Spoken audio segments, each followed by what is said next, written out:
All right, everybody. Tim Rearden here with NewsNet5.com with News Channel 5 Sports Director Andy Baskin. Andy, what can we look forward to in tomorrow's draft? Well, I think especially after the last couple of days and thinking about what the Browns might be doing, a lot of people are saying, well, quarterback, should they try to move up, take that 12th and 19th pick to try to get up into the number 2 spot so that they can try to get Marcus Mariota? I just don't see that happening. They've got to give up a lot more than that. You're looking at picks maybe into next year and maybe even another deep pick into next year, like a second or third rounder for next year. So I think it's going to be a heavy price. I think that Tennessee knows exactly what they can get from the Browns, or at least try to push them into that. If not, I think the Browns could be in great shape if they just stand pat where they are with the 12th and the 19th pick in the first round. And if they do, when they get to that 12th pick, Danny Shelton, the guy from Washington, he is kind of built, I think the best description I saw, he's built like a Coke machine.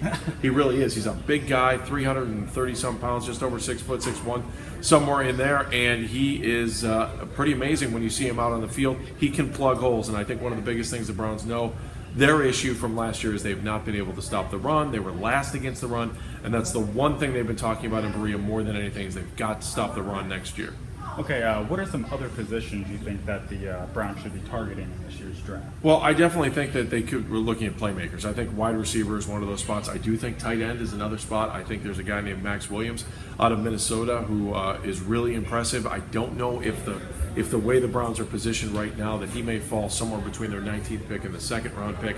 The Browns do have 10 picks, so they might be able to maneuver back up if they're looking for a quality tight end. I think Max Williams is that guy. He's the perfect prototypical tight end they might want to take. But you get back to wide receivers again, and you just don't know who's going to be available. By the time you get to 19, Rashad Perryman's name has been coming up time and time again. He is from UCF down in Florida, so that could be a name. He could even see him at 12 if Danny Shelton's not available, or if they start moving things around or they end up moving up in the draft and they really try to get Mariota.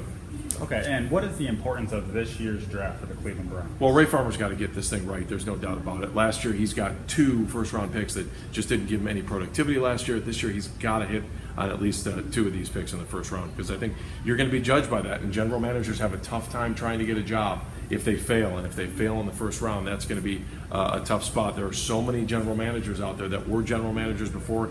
You now see them on TV because it's hard to get a job after you lose it.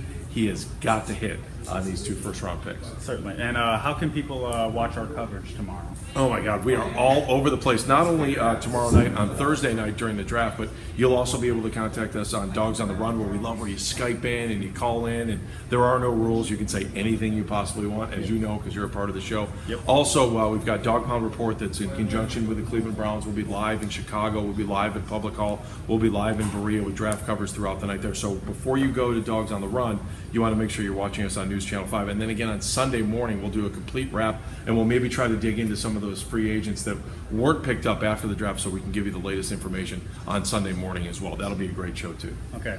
Tim Rearden with NewsNet5.com. Andy Baskin. Thanks for watching, guys.